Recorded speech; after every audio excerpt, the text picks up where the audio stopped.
저는 오늘 슈몰 세미나 발표를 맡게 된 김태현이라고 합니다. 혹시 지금 벌써 12월 이제 거의 말이네요. 이제 올해가 한 2주 정도 남았는데 혹시 여러분 2021년 혹시 올해의 목표 연초에 세우셨었나요? 이 목표가 뭐 공부도 있을 테고 운동도 있을 테고 뭐 다이어트 같은 것도 있을 것 같습니다. 그런데 혹시 이 목표들을 다 이루셨나요? 아마 이루신 것도 있고 그렇지 않으신 것도 있을 것 같아요. 그래서 저는 오늘 이제 이런 주제로 발표를 준비하게 되었는데요. 사실 제가 세미나 주제에 대해서 굉장히 많은 고민을 했습니다. 제가 다른 분처럼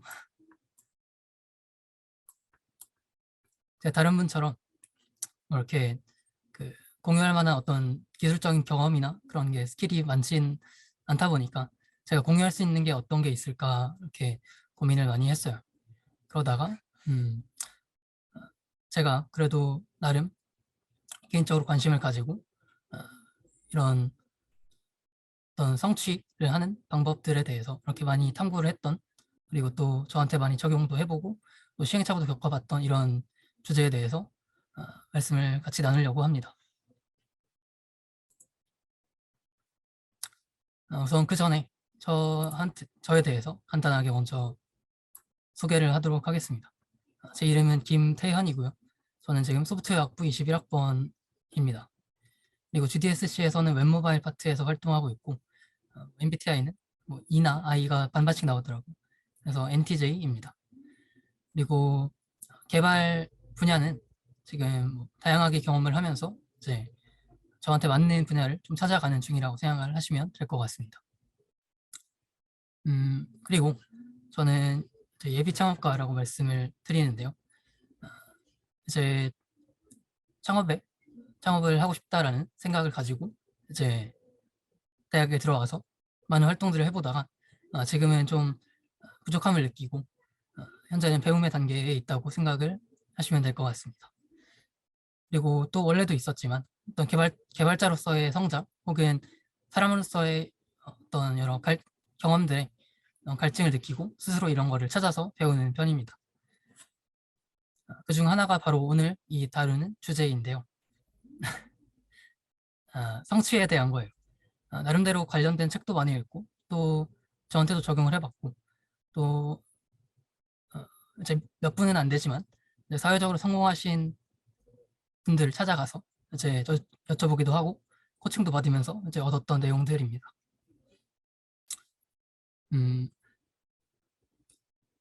먼저 그 지도에서 길을 찾는 방법에 대해서 한번 여러분들께 여쭤보고 싶어요. 혹시 여러분들은 지도에서 길 찾을 때 어떤 과정을 통해서 이제 찾게 되나요? 아마 대부분이 비슷할 것 같아요. 먼저 이제 출발 지점, 그러니까 보통은 자신의 현재 위치겠죠. 현재 위치를 찾고 그리고 나서 도착 지점을 정합니다. 그리고 이동 수단이나 이런 경로에 따른 길을 찾게 돼요. 그리고 나서 마지막으로 이제 곳까지 이동을 하게 됩니다. 이렇게 정리를 해봤는데 사실 이게 사람과도 그렇게 별반 다르지 않다고 생각을 합니다. 먼저 여기서 이제 뭐 도착 지점이나 출발 지점은 뭐 순서가 바뀌어도 상관이 없겠죠. 그래서 사람한테 적용할 때는 저는 도착 지점을 먼저 정하는 게 더 좋다라고 생각을 해요. 그래서 먼저 도착 지점을 이제 정해야 하는데 이거는 사실 뭐 그렇게 어렵진 않습니다. 그냥 이제 사람한테 적용한다면 이게 목표나 꿈을 찾는 거일 텐데 그렇게 어렵진 않고 그냥 리스트를 쭉 적으면 돼요. 사실 이거는 저는 이제 뭐 어떤 방법이나 그런 게 있어서 했다기보다는 제가 했던 경험은 제가 이제 고등학생 때 다 입시가 다 끝나고 나서 딱 이제 그 자율학습 시간이 그땐 있었는데 도저히 할 게 없는 거예요. 그래서 이 시간에 도대체 뭘 할까 하다가 이제 앞으로 내가 뭘 하고 싶은지 또 뭘 하면 좋을지 이런 것들을 한번 쭉 적어보자 라고 해서 이렇게 쭉 노트에다가 뭐 적어봤던 경험이 있습니다. 그런데 이렇게 쭉 적어보다 보니까 지금 왼쪽이 있고 오른쪽이 있는데 왼쪽에는 그냥 마구잡이로 쭉 적어봤었어요. 생각나는 대로. 그러다 보니까 이게 잘 정리가 안 되는 것 같더라고요. 그래서 오른쪽에 잘 안 보이시겠지만 이렇게 좀 나름대로 분류를 해봤습니다. 그래서 이런 식으로 쭉 적는데 지금은 살짝 다르게 하고 있어요. 지금은 여기 보이시는 것처럼 마인드맵을 그려서 여러 가지 분야별로 각각 이제 정리를 하고 있습니다. 제가 내용들은 블러 처리를 해놔가지고 잘 안 보이실 텐데 네. 그래서 제가 나눈 영역들은 다음과 같습니다. 이제 일, 직업 영역이고 그리고 또 자기계발 영역, 가정, 재무의 영역, 신체나 건강 영역, 뭐 신앙 봉사 영역이 있습니다. 뭐 이거는 사실 뭐 제가 분류한 건 아니고 저도 그 이제 인터넷을 보다 보니까 이렇게 분류하신 분이 있었는데 나름 좋은 것 같아서 저도 사용을 해서 사용을 하고 있습니다. 그래서 그러면 이것들을 이제 어떻게 하느냐? 뭐 사실 이 방법 자체는 그냥 말 그대로 쓰는 리스트를 쓰고 분류하는 것뿐이기 때문에 다양한 방법이 있을 수 있어요. 그래서 뭐 이제 저는 이렇게 했다라는 걸 말씀드리고 비슷한 방법으로는 만다라 차트, 만다라 차자가 빠졌네요. 차트라는 것도 있을 수 있습니다. 그래서 이제 목표를 그냥 세우면 그냥 흐지부지 되는 경우가 많더라고요. 그래서 스마트하게 이제 목표를 세워야 합니다. 그래서 스마트라는 거는 이제 각각의 철자를 이제 따온 건데요. 이제 스페시픽 구체적으로 measurable 이제 측정 가능하고 achievable 이제 성취 가능하고 result oriented 결과 지향적이고 time limited 시간 제한을 주는 이런 목표 설정 법입니다. 이거는 이제 저도 어떤 책을 보고 알게 된 방법인데 이 방법을 통해서 하게 되면 단순히 어떤 목표를 세울 때 오른쪽에 있는 것처럼 영어 공부를 하겠다 뭐 이런 게 아니라 뭐 토익 뭐 RC 인강 1개 이상 최소 10문제 이상 필수로 매일 기상 직후에 30분 이내로 하겠다 이렇게 구체적으로 측정 가능하고 성취 가능하게 시간 제한을 둬서 세우게 되면은 목표를 좀 더 그냥 이걸 해야겠다라고 막연하게 생각하는 게 아니라 좀 더 성취하기 쉽게 되는 것 같아요. 그리고 사실 요 위쪽 거는 사실 이 내용들이 이제 그냥 일일 계획에도 사용할 수 있는 내용들이고 혹은 1년 단위 계획에도 사용할 수 있는 내용들인데 사실 1년 단위에는 제가 아래처럼 작성을 하고 있습니다. 예를 들어서 목표가 경제신문을 읽고 정리하는 것이라면 실천 내용은 구체적으로 뭐 매일 경제신문 읽고 이제 주요 기사 5개를 노션에 제 개인 노션이죠. 노션에다 정리하는 이런 목표를 세웠어요. 그러면 그 구체적인 시간을 세웁니다. 매일 오전에 1시간. 사실 이것도 많이 불분명하긴 한데 기상 직후에 1시간 이런 식으로 해도 좋을 것 같아요. 그리고 장소도 정하는 게 좋을 것 같습니다. 왜냐하면 사람은 항상 어떤 장소에 있는데 그것까지 정해두게 된다면 그 행동하는 그 특정 범위를 규정하는 거기 때문에 좀 더 특정하기 때문에 이게 행동하기 좀 더 쉬워지는 것 같습니다. 그래서 저는 집으로 했고 평가는 이제 올해 말이 다가오니까 조만간 하게 될 것 같네요. 그리고 나서 이제 출발 위치 지점을 찾는 그 과정이 있는데요. 사실 이거는 앞에서 요 도착 지점을 정하는 걸 매우 구체적으로 잘 하게 되면 도착 지점을 정하는 걸 통해서 자기 현재 상황을 다시 돌아보기 때문에 사실 뭐 그렇게 크게 어렵진 않은 것 같습니다. 그래서 현재 본인 상태를 파악하는 거는 이제 앞에 있는 걸 잘 했다면 잘 할 수 있는 내용이라고 생각을 하고 그리고 나서 이제 이동 수단과 경로에 따른 이제 길 찾기를 해야 되는데요. 이거는 사람한테 좀 바꾸면 수단과 방법에 따른 선택이라고 할 수 있을 것 같습니다. 이제 제가 조금씩 느낀 아직 많이 살진 않았지만 이제 지금까지의 경험을 토대로 느낀 거는 꼭 최대한 시간 경로일 필요도 없고, 그러니까 다시 말해서 조급할 필요가 없고 최대한 거리 경로일 필요도 없는 것 같다는 생각이 듭니다. 이제 제 오른쪽에 있는 게 제가 목표로 하고 있는 것들인데요. 제가 최종 목표는 뒤에서 다시 말씀드리겠지만, 최종 목표를 향해 가기 위해서 저는 창업이라고 하는 이 방법을 선택을 하게 되었습니다. 이 방법을 이루기 위해서 많은 또 다양한 경험들을 해봤지만 또 이걸 하기는 아직 많이 부족한 것 같았어요. 그래서 저는 이 창업이라고 하는 것을 하기 위해서 개발이라고 하는 것을 먼저 정복해보자, 이런 생각으로 사실 지금 이런 GDSC 동아리 활동도 그렇고 다양한 활동에 임하고 있는 것 같습니다. 사실 창업을 하겠다고 했지만 이 개발이라는 분야를 좀 더 깊이 있게 이해하고 또 실제 회사들에서는 어떻게 현업이 돌아가고 있는지 알기 위해서 또 취업까지 했다가 나중에 창업을 하는 루트를 생각을 하고 있어요. 이렇듯 최종 목표를 이루기 위해서 꼭 한 방향으로 정말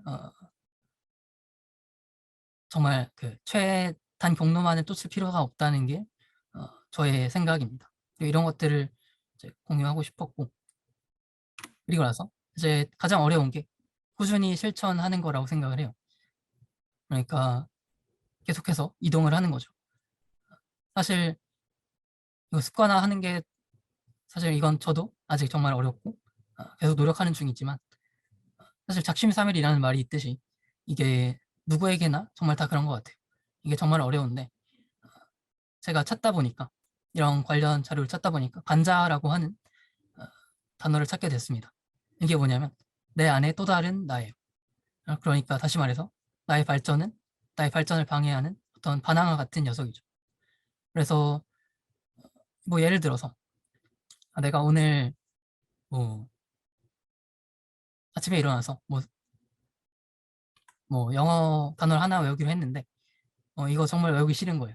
그래서 뭐 이런 마음이 들 수가 있죠. 그게 바로 내가 하고자 하는 게 자아고 하기 싫어하는 게 반자라는 개념이 있습니다. 그래서 이때 중요한 것이 바로 반자를 알아차리는 게 중요하다고 생각을 해요. 그래서 이 반자를 어떻게 알아차리냐 라고 하는 거는 사실 많이 트레이닝이 필요한 부분인 것 같고, 대신 이런 거에 조금 더 도움을 줄 수 있는 방법 중에 하나가 바로 5초의 법칙이라는 것이 있습니다. 5초의 법칙이 책으로도 나와 있는데요. 이제 간단하게 말하면 5초 카운트를 해서 5, 4, 3, 2, 1 이제 해서 그 반자를 알아차리는 순간에 이제 카운트다운을 시작해서 바로 시작을 하는 겁니다. 정말 저에게는 정말 도움이 많이 됐던 방법인데요. 사실 사소하지만 뭐 예를 들어서 아침에 정말 일찍 일어나야겠다라는 목표를 세웠으면 그 뭐 알람을 맞추겠죠. 알람을 맞춘 다음에 정말 일어나기가 귀찮고 졸리고 힘든데 딱 이게 비몽사몽하면서도 이게 나의 반자아구나라는 걸 알아차리는 순간 5432를 외치면서 이제 바로 일어나게 되는 거죠. 이제 이런 것들이 도움이 많이 돼서 여러분들도 한번 해보시면 도움이 되지 않을까라고 생각을 합니다. 그리고 나서 또 도움이 됐던 것 중에 하나는 음, 이제 습관화하는 데 있어서 바로 행동 심리 과학이 중요하다는 생각을 했어요.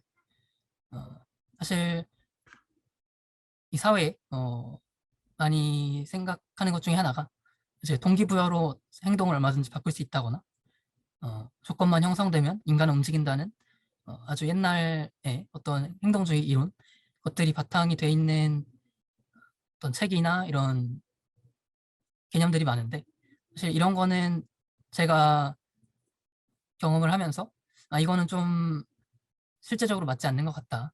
그래서 저도 동기부여를 했다가 실패하는 걸 경험하고 나서 이건 좀 아닌 것 같다라는 생각을 갖게 됐고, 그리고 나서 이제 그러면 어떻게 해야지 좀 더 습관화를 할 수 있을까를 찾아보다 보니 이제 행동심리과학에 관심을 가지게 되었습니다. 이제 행동심리과학이라고 하는 거는 어떤 상황에 어떻게 사람이 행동하는지에 대해서 탐구하는 이런 심리 기반의 과학인데요. 사실 이거를 저도 아주 깊이 있게 알진 못하지만 책을 통해서 여기 오른쪽에 있는 무조건 달라진다라고 하는 션영이라고 쓰신 이라는 분이 쓰신 책을 통해서 알게 됐는데, 여기에서는 이제 행동 유형을 세 가지로 분류를 합니다. 이제 무의식적으로 행동하는 자동 행동이 있고, 이제 자각은 하는데 끊을 수 없는 열정 행동이라는 게 있고, 동기부여가 필요한 일반 행동이 있어요. 이렇게 세 가지 분류에 따라서 각각의 처방 같은 걸 내려주는데, 여기에는 7가지 내용들이 나옵니다. 그 중에서 제가 가장 효과적이고 저에게 좋았던 여기 세 가지가 여기 아래 써둔 것들인데요. 바로 집단에 속하는 겁니다. 내가 이루고자 하는 것들을 함께 하는 그런 집단에 속하거나 혹은 쉽게 만드는 거예요. 그러니까 뭐 이를테면 내가 과자를 잘 안 먹기로 했는데, 이거는 뭐 과자가 책상 앞에 바로 있으면 그거는 너무 먹기 쉬운 환경이잖아요. 그래서 과자를 멀리 치워둔다던가 이걸 하기 힘들게 만드는 겁니다. 혹은 반대로 내가 하고자 하는 것을 좀 더 하기 쉬운 환경으로 만들어주는 거예요.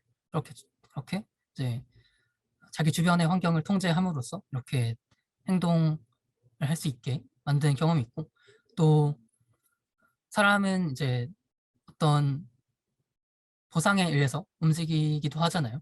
그래서 어떤 걸 잘 이뤘을 때, 잘 해냈을 때 그거에 맞는 보상을 해주는 것도 굉장히 많은 도움이 됐습니다.